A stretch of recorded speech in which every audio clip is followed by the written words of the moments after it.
Pada tahun 2015, untuk menghindari penangkapan dan penganiayaan oleh PKT, aku melarikan diri ke luar negeri. Aku bekerja sambil percaya kepada Tuhan. Aku mendapatkan pekerjaan sebagai kasir di sebuah supermarket besar. Dan ini adalah pekerjaan pertamaku di dunia luar. Aku sangat menghargai pekerjaan ini dan ingin melakukannya dengan baik. Tetapi karena kurangnya pengalaman, ditambah lagi dengan fakta bahwa supermarket itu menjual berbagai macam barang, dan semua komunikasi dilakukan dalam bahasa asing. Aku tidak terbiasa dengan semua itu. Bos akan marah dan menyuruhku bekerja lebih cepat saat aku lambat. Tetapi ketika aku bekerja cepat, aku lebih mudah melakukan kesalahan. Dan bos sering memarahiku karena ceroboh. Dan ketika pembukuannya salah, aku harus membayar selisihnya dengan jumlah yang tepat. Bekerja seperti ini membuatku merasa gelisah setiap hari. Bahkan pada malam hari pun aku bermimpi sedang menghitung uang di kasir. Saat itu aku merasa sangat tertekan setiap hari dan benar-benar tidak ingin pergi bekerja. Tetapi kemudian aku berpikir tentang betapa sulitnya menemukan pekerjaan di luar negeri dan betapa sulitnya mencari pekerjaan lain jika aku berhenti dari pekerjaan ini. Dalam situasi seperti itu, aku terpaksa bertahan. Suatu hari, aku bertanya kepada seorang kasir yang berpengalaman, bagaimana aku bisa menghindari kesalahan ketika ada begitu banyak pelanggan dan situasi yang sangat sibuk. Kasir itu tersenyum kepadaku dan berkata, kesalahan tidak bisa dihindari. Lagi pula, siapa yang tidak pernah melakukan kesalahan? Kuncinya adalah mencari cara untuk menyelesaikan masalahnya. Pikirkan saja, istri bos sibuk setiap hari. Jadi, bagaimana dia akan mampu memeriksa setiap transaksi? Selama jumlah totalnya cocok dengan sistem, itu tidak masalah. Terkadang ketika pelanggan membeli beberapa barang, aku hanya mengambil uangnya tanpa memberikan struk atau mencatatnya. Dengan begitu, aku bisa diam-diam memperbaiki pembukuan dan menghindari teguran, atau setidaknya sedikit mengurangi selisihnya. Aku terkejut. Jadi, caranya agar tidak ditegur adalah dengan menipu dan bersiasat, dan semuanya hanya soal memperdaya istri bos.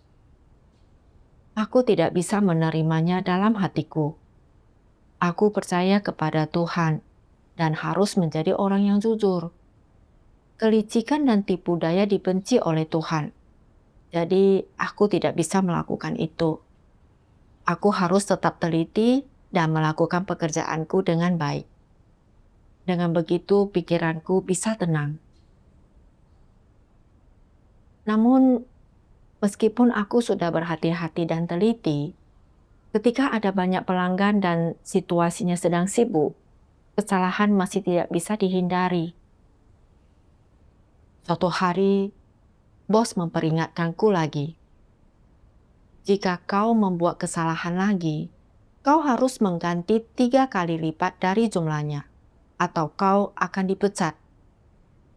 Ketika mendengar bosku mengucapkan kata-kata keras itu, tanpa sedikit pun belas kasihan, aku langsung merasa terpukul.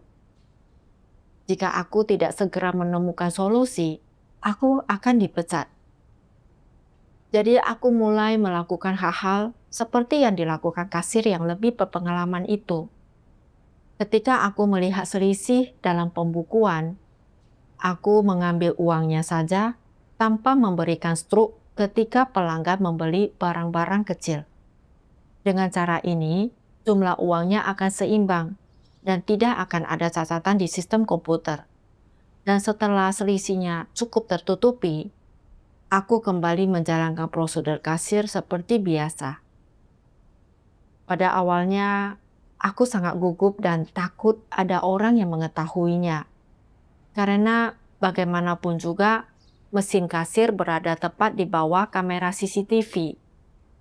Jadi, jika ada yang menonton rekaman, mereka akan bisa melihat setiap gerakanku dengan jelas.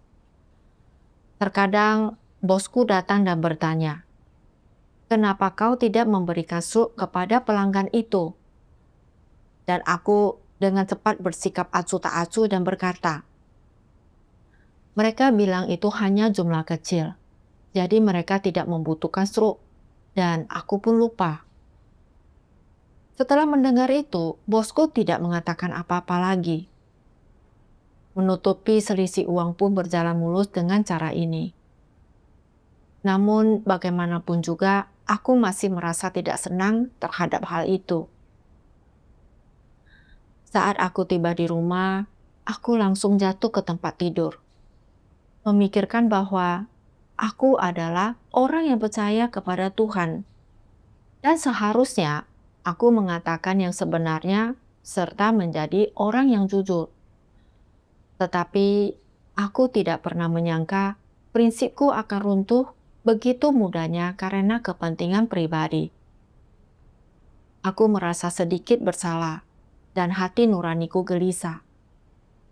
Tetapi kemudian aku berpikir, aku melakukan ini hanya karena tidak punya pilihan. Aku harus mempertahankan pekerjaanku. Jadi, aku menggunakan pembenaran ini untuk menenangkan diriku. Di luar dugaanku, dalam beberapa hari berikutnya, beberapa hal yang tidak terduga terjadi kepadaku. Beberapa pelanggan bahkan menukar label harga barang, dan karena tidak ada barcode pada beberapa barang, dan aku tidak mengenali beberapa alat, barang seharga $55 akhirnya terjual dengan harga $5. Ada juga cek senilai lebih dari $400 yang aku terima tanpa tanda tangan pelanggan. Bosku mengetahui semua kejadian ini.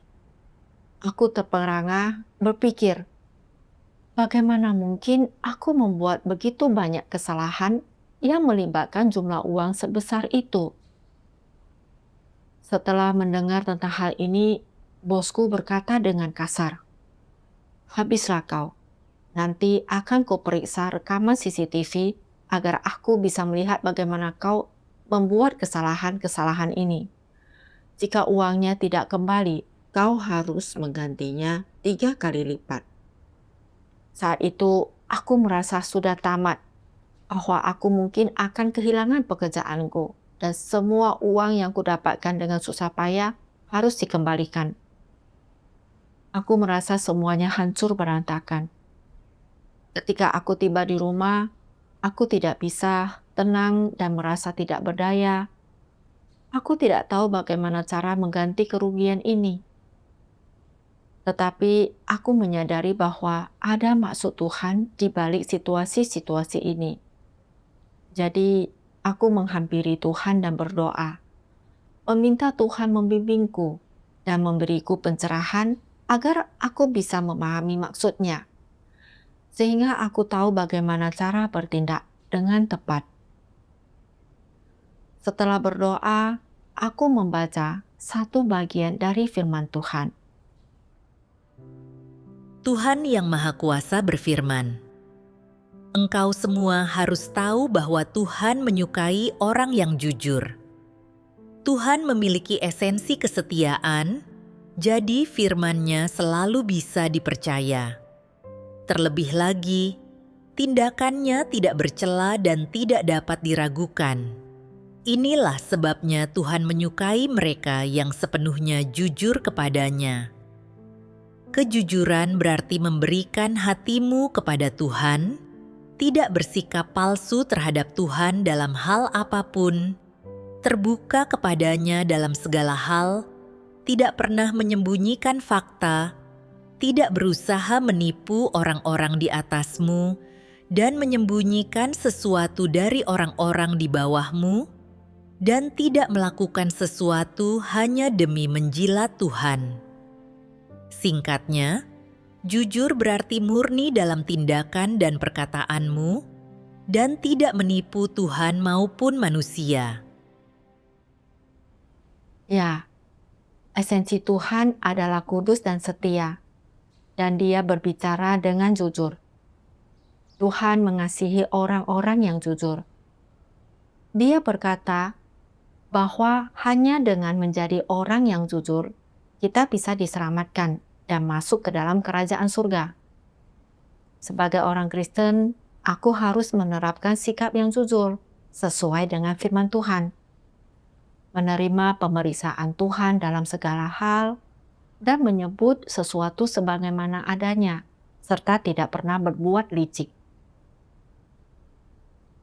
Ketika berinteraksi dan bekerja dengan orang lain, aku harus berusaha untuk dapat dipercaya, membuat orang lain merasa aman dan mereka dapat mempercayaiku. Hidup seperti ini membawa martabat dan sejalan dengan maksud Tuhan. Namun, pada saat itu, untuk menghindari teguran oleh bosku atau ketahuan telah melakukan kesalahan, aku mulai berbuat licik sama seperti orang-orang yang tidak percaya. Aku menjual barang, mengambil uangnya, dan tidak memberikan struk untuk menutupi selisih yang ada. Aku menggunakan cara-cara tercela ini untuk menipu bosku dan membohongi orang lain. Meskipun hati nuraniku merasa bersalah, aku masih menenangkan diriku dengan alasan-alasan yang terdengar luhur. Orang lain mungkin tidak langsung menyadari apa yang kulakukan, tetapi Tuhan memeriksa segala sesuatu dengan jelas. Pada saat itu, aku mulai lebih memahami tentang maksud dan tuntutan Tuhan. Aku menyadari bahwa menjadi orang yang jujur mencerminkan keserupaan dengan manusia yang sejati. Dan aku juga menyadari bahwa hambatan dan rintangan baru-baru ini adalah cara Tuhan mengingatkan dan memperingatkanku untuk tidak terus berada di jalan yang salah.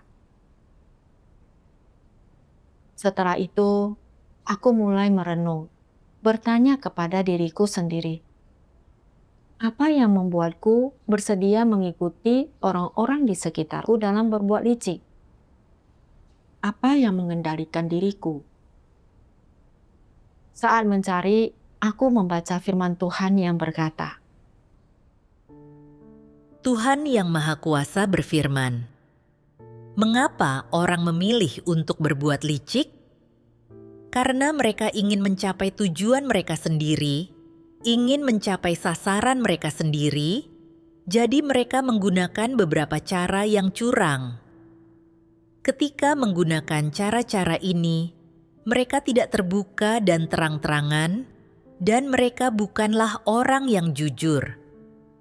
Pada saat-saat inilah orang memperlihatkan kejahatan tersembunyi dan kecurangan mereka, atau kekejaman dan kehinaan mereka. Dengan watak rusak seperti ini di dalam hati mereka, mereka merasa bahwa menjadi orang jujur itu sangat sulit. Disinilah letak kesulitan dalam menjadi orang jujur. Jika engkau adalah orang yang mencintai kebenaran dan mampu menerima kebenaran, menjadi orang yang jujur tidak akan terlalu sulit. Engkau akan merasa itu jauh lebih mudah.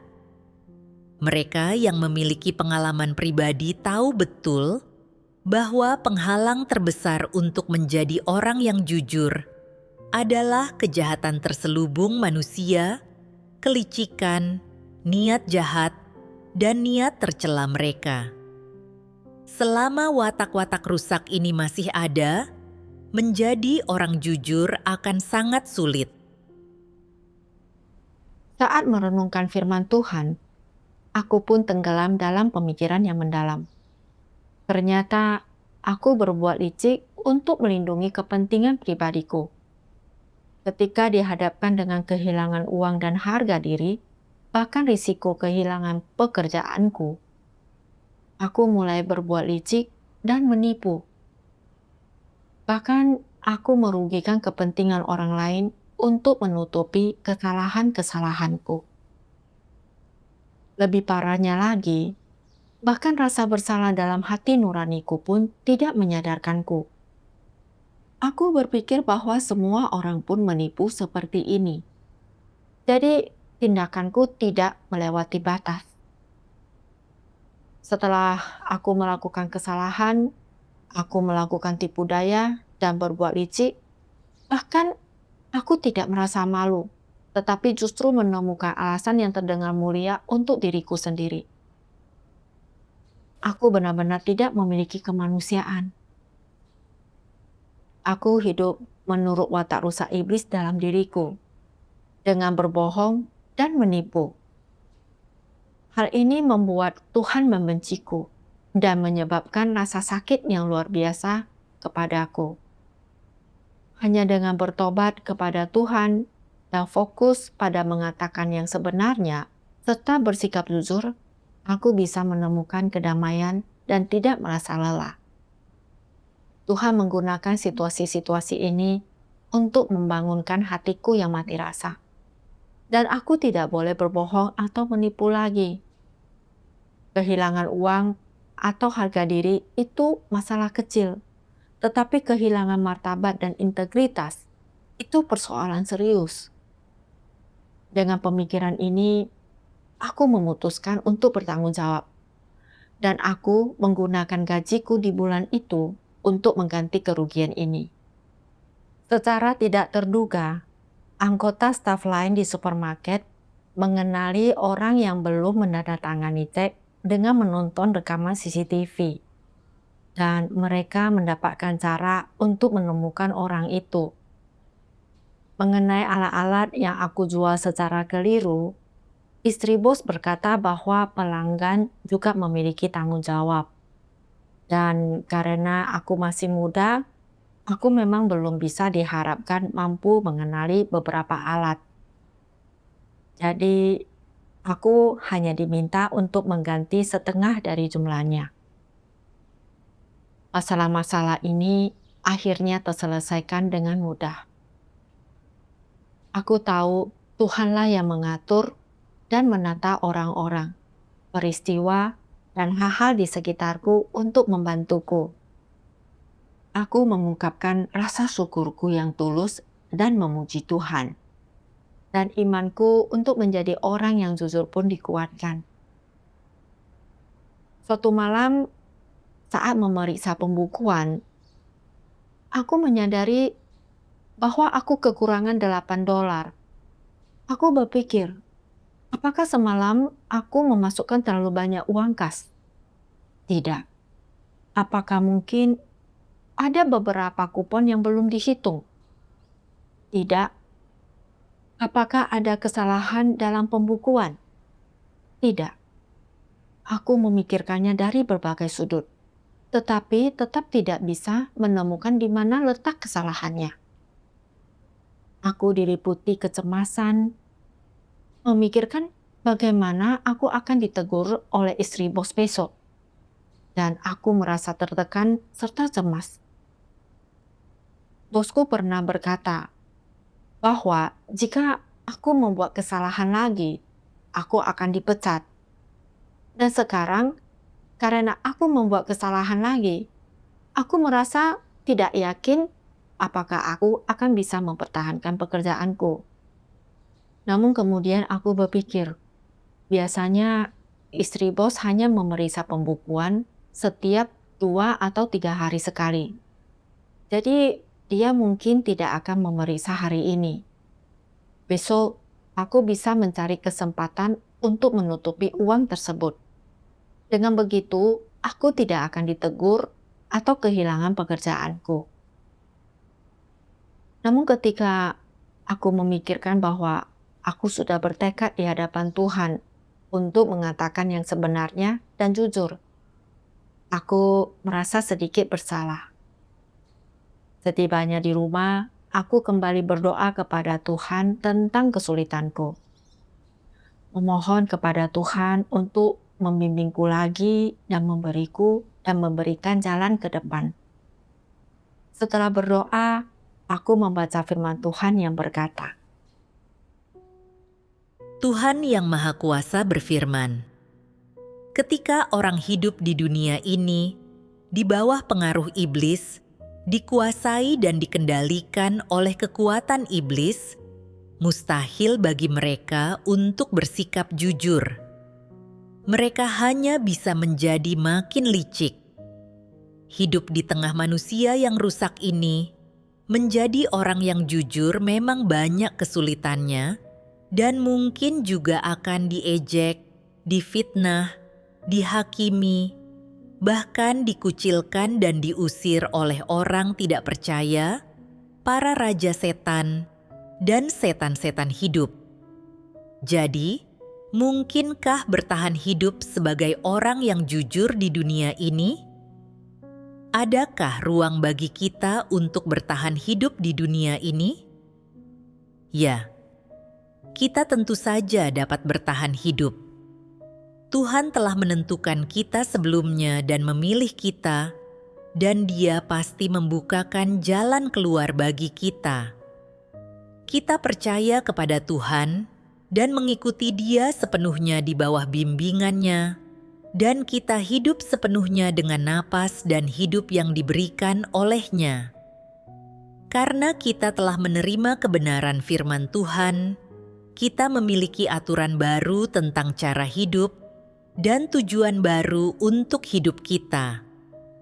Landasan hidup kita telah diubah. Kita telah memiliki cara hidup yang baru, cara baru dalam berperilaku, yang sepenuhnya demi memperoleh kebenaran dan agar kita diselamatkan.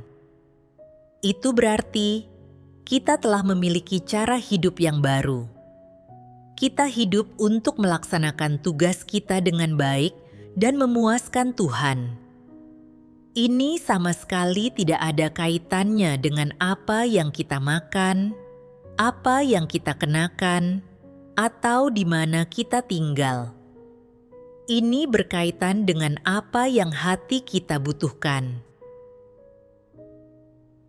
Apapun perbedaan dalam kemampuan dan kecerdasan mereka, dan apakah mereka memiliki tekad atau tidak, semua orang adalah setara di hadapan nasib yang tidak membedakan antara yang besar dan yang kecil, yang tinggi dan yang rendah, yang terpandang dan yang hina.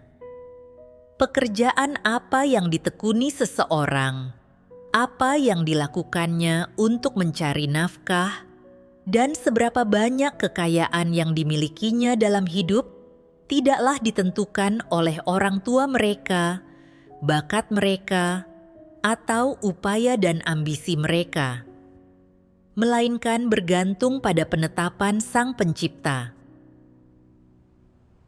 Setelah membaca firman Tuhan ini, aku merasa benar-benar tenang.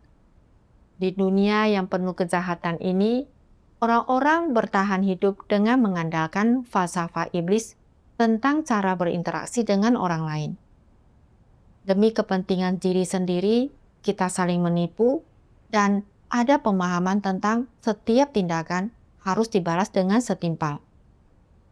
Seolah-olah, jika kita tidak bertindak seperti ini, kita tidak akan bisa bertahan hidup. Aku percaya kepada Tuhan dan aku tahu bahwa hidupku berasal darinya, bahwa Tuhan berdaulat atas takdirku. Dan kenyataan bahwa aku masih hidup dan bernapas adalah karena kedaulatan dan pelindungan Tuhan. Jenis pekerjaan yang kumiliki bergantung pada penetapan dan pengaturan Tuhan, bukan pada siapapun. Mengapa aku terus memeras otakku dengan berusaha meraih segala sesuatu melalui kelicikan? Bukankah lebih baik memiliki hati yang terbuka, melakukan apa yang harus kulakukan, dan menyerahkan semuanya kepada Tuhan? Dengan pemikiran ini, aku merasa jauh lebih tenang. Dan aku bertekad untuk menjadi orang yang jujur dan menerima pemeriksaan Tuhan dalam apapun yang kulakukan. Karena aku telah membuat kesalahan, aku harus bertanggung jawab. Dan soal bagaimana cara mengganti rugi dan apakah aku bisa mempertahankan pekerjaan ini, semua ini ada di tangan Tuhan. Dan aku bersedia tunduk pada kedaulatan dan pengaturan Tuhan. Keesokan harinya, saat aku bertugas di kasir, aku kebetulan memiliki kesempatan untuk tidak memberikan stroke.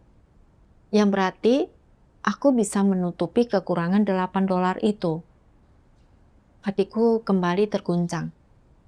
Dan tepat saat aku hendak bertindak, aku tiba-tiba teringat firman Tuhan ini. Engkau harus menjadi orang yang polos. Jangan mencoba untuk menjadi licin dan jangan menjadi orang yang licik. Di sini aku sekali lagi meminta engkau semua untuk menjadi orang yang jujur. Aku sadar bahwa Tuhan sedang mengingatkanku untuk menjadi orang yang jujur, bukannya licik. Orang-orang yang licik itu memalukan. Aku teringat firman Tuhan. Tuhan Yang Maha Kuasa berfirman, dalam segala sesuatu yang terjadi pada orang-orang, Tuhan memerlukan mereka untuk tetap teguh dalam kesaksian mereka baginya. Meskipun tidak ada hal besar yang terjadi kepadamu saat ini, dan engkau tidak memberi kesaksian yang besar, semua detail kehidupanmu sehari-hari berhubungan dengan kesaksian tentang Tuhan. Jika engkau dapat membuat saudara-saudari, anggota keluarga, dan semua orang di sekitarmu kagum. Jika pada suatu hari orang tidak percaya datang dan mengagumi semua hal yang kau lakukan, dan melihat bahwa semua yang Tuhan lakukan menakjubkan, berarti ini akan menjadi kesaksianmu. Walaupun engkau tidak memiliki wawasan dan kualitasmu rendah, melalui penyempurnaan Tuhan atas dirimu, engkau mampu memuaskan Dia dan memperhatikan maksudnya, menunjukkan kepada orang lain betapa besarnya pekerjaan yang telah Dia lakukan pada orang-orang dengan kualitas terburuk. Ketika orang mencapai pengenalan akan Tuhan dan menjadi para pemenang di hadapan iblis, setia kepada Tuhan hingga taraf yang sangat tinggi, maka tidak ada yang lebih teguh daripada sekelompok orang ini, dan inilah kesaksian yang terbesar. Aku memahami bahwa pada saat ini, Tuhan sedang memeriksa untuk mengamati apakah aku bisa menerapkan kebenaran. Meskipun ini tidak terlihat seperti masalah besar, pilihan dan tindakan ini melibatkan kesaksian. Aku tahu betul bahwa Tuhan menyukai orang-orang yang jujur. Tetapi aku masih hidup mengikuti prinsip bertahan hidup iblis, menggunakan trik dan menipu. Bukankah aku sedang mencemarkan nama Tuhan? Meskipun aku tidak akan bisa memberikan kesaksian besar, aku harus menerapkan kebenaran dalam hal-hal kecil yang kutemui dalam kehidupan sehari-hari. Setelah memahami maksud Tuhan, aku membuat tekad yang kuat bahwa apapun situasinya, aku akan menjadi orang yang jujur dan menyenangkan Tuhan. Setelah itu, aku berhenti memikirkan bagaimana menutupi kekurangan $8 itu dan mulai bekerja dengan tekun. Hari itu pun berlalu. Dan ketika tiba saatnya untuk menghitung pembukuan di malam hari, aku dengan tenang berdoa kepada Tuhan dan mempersiapkan diriku untuk kemungkinan kehilangan uang. Setelah berdoa, aku mulai menghitung uangnya. Dan yang mengejutkanku, jumlahnya tepat. Aku terkejut. Malam sebelumnya, aku yakin ada selisih $8. Jadi bagaimana mungkin jumlahnya sekarang tepat? Aku menghitungnya beberapa kali lagi. Dan tidak diragukan lagi, jumlahnya benar-benar tepat. Aku merasa sangat bersyukur kepada Tuhan dan lega karena tidak memilih untuk berbuat licik. Hatiku merasa tenang karena aku telah menerapkan sikap jujur sesuai dengan firman Tuhan. Sejak saat itu, tidak peduli masalah apa yang muncul di pekerjaan atau apakah aku perlu bertanggung jawab atas sesuatu, aku akan secara proaktif berkomunikasi dengan bosku untuk menyelesaikannya. Bos dan rekan-rekanku memujiku karena ketekunan dan tanggung jawabku dalam pekerjaan. Dan beberapa bulan kemudian, bos memberiku kenaikan gaji. Kemudian, aku bertanya kepada bosku, apakah aku bisa mengurangi jam kerja? Dan tidak kusangka, bos yang biasanya ketat terhadap karyawan justru menyetujuinya dengan senang hati. Suatu hari, tanpa sengaja, aku mendengar percakapan antara seorang kasir dan staf lainnya. Kasir itu berkata, bos itu sangat pilih kasih. Dia begitu lunak terhadap Meredith.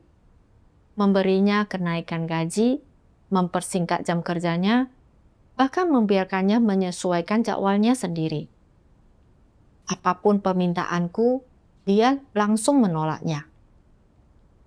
Staf itu menjawab, siapa yang tidak mau bekerja dengan orang yang jujur, dapat diandalkan, dan membuat orang lain merasa tenang.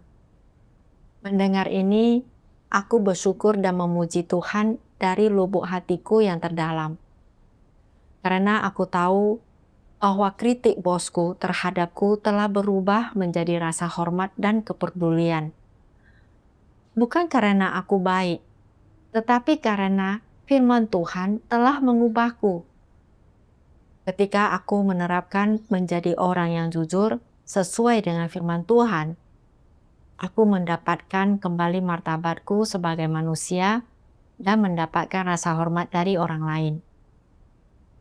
Aku merasakan di lubuk hatiku bahwa firman Tuhan adalah kebenaran dan bahwa firman-Nya adalah kriteria bagi perilaku dan tindakan manusia. Melakukan penerapan sesuai dengan firman Tuhan itu sungguh luar biasa.